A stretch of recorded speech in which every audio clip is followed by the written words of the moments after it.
Скалният масив Кози камък е разположен в източната част на Дъбрашкия дял на Западните Родопи, на около 16 км североизточно от село Ковачевица и на около 2 км югоизточно от село Усиково.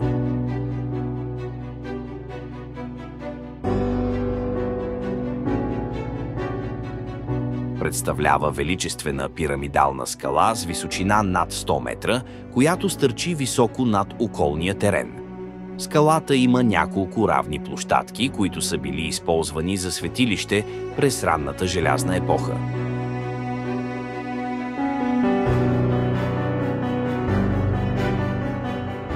Достъпът до горната част на скалата е чрез изсечени стълби в скалата. На върха са издълбани улеи и ямки, които са били използвани за религиозни ритуали, свързани с почитането на Слънцето и богинята Майка.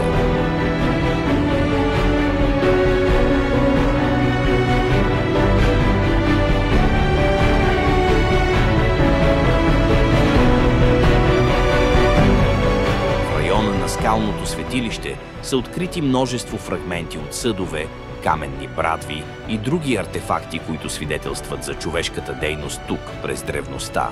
Козият камък е обявен за природна забележителност. До мястото може да се стигне по черен път, който започва от местността Изворите край село Ковачевица. Има и маркирана пътека, която тръгва от селото.